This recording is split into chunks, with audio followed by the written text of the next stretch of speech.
Hi everyone, welcome to my channel. இன்றைக்கு நான் வீடியோவில் அடிக்கிற வெயிலுக்கு ஏற்ற மாதிரி குழு குழு குச்சி ஐஸ் செய்ய போகிறேன்.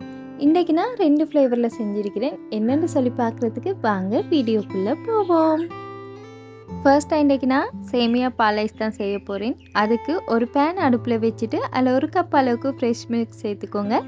ஒருவேளை உங்கள்கிட்ட ஃப்ரெஷ் மில்க் இல்லாட்டி 3 டேபிள் ஸ்பூன் மில்க் பவுடரை 1 கப் தண்ணியில் இளம் சூடான தண்ணி எடுத்து அதில் நல்லாவே மிக்ஸ் பண்ணிவிட்டு எடுத்துக்கோங்க. பால் இது மாதிரி லேசாக கொதிச்சு கொண்டு வரக்குள்ள நான் இதில் 2 டேபிள் ஸ்பூன் அளவுக்கு சேமியா சேர்த்திருக்கிறேன். இது வறுத்த சேமியா தான். சேமியாவை சேர்த்து ஒரு 2 நிமிஷத்துலேயே சேமியா வெந்துடும் தானே. வெந்ததுக்கு போகிறோம் தேவையான அளவுக்கு சீனி சேர்த்துக்கோங்க. நான் இன்றைக்கி 3 டேபிள் ஸ்பூன் அளவுக்கு சீனி சேர்த்திருக்கிறேன். உங்களோட இனிப்புக்கு ஏற்ற மாதிரி கூட்டோ குறையோ செஞ்சு குறையிலும். இந்த மாதிரி சீனியும் சேர்த்து நல்லா மிக்ஸ் பண்ணினதுக்கு பிறகு ஸ்டவ் ஆஃப் பண்ணிவிட்டு இதை அப்படியே ஆற வச்சுருங்க. ஆறினதுக்கு பிறகு தான் நாங்கள் மோல்டில் சேர்க்க வேணும்.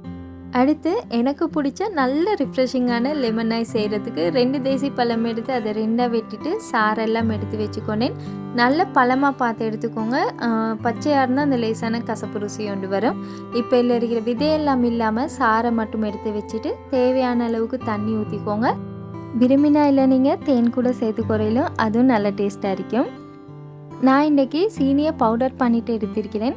சீனியை பவுடர் பண்ணக்குள்ள நான் 4-5 புதினா இலைகளும் சேர்த்தே அரைச்சி எடுத்துக்கொண்டேன். அப்போ அதோட ஃப்ளேவரும் இன்னும் கொஞ்சம் நல்ல புத்துணர்ச்சியாக இருக்கும். நீங்களும் செஞ்சு பாருங்கள். எனக்கிட்ட இந்த மாதிரி ஐஸ் மோல்ட் தான் இருக்குது. உங்கள்கிட்ட குச்சி ஐஸ் மோல்ட் அப்படி குல்ஃபி மோல்ட் எது இருந்தாலுமே எடுத்துக்கோங்க. செஞ்சு வச்சிருக்கிற ஐஸ் ட்ரிங்கையும் ஊற்றி ஸ்டிக்கையும் இன்சர்ட் பண்ணிவிட்டு ஒரு 4 to 8 hours மாதிரி ஃப்ரீசரில் அப்படியே வச்சுருங்க. நல்ல ஃப்ரீஸாகவே டேஸ்ட்டான ஐஸ் உண்டு உங்களுக்கும் செஞ்சு குறையிலுமாவும். இதே மாதிரி தான் லெமன் ஐஸ் இருக்கேன்னா அதையும் செஞ்சுருங்க.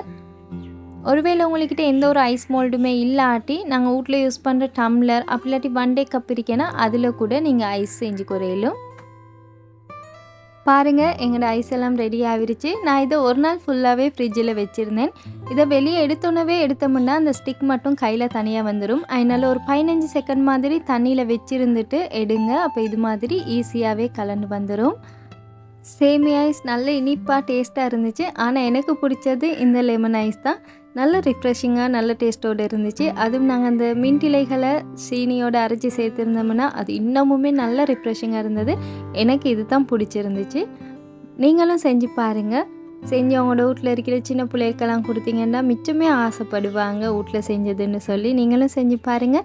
என்னோடய வீடியோஸ் அவங்களுக்கு பிடிச்சிருந்தா மியாஸ் கிச்சனை சப்ஸ்கிரைப் பண்ணி சப்போர்ட் பண்ணுங்கள். இன்னொரு ரெசிபி ஒன்றோடு உங்களை சந்திக்கிறேன். அது வரைக்கும் bye, take care and thanks for வாட்சிங்.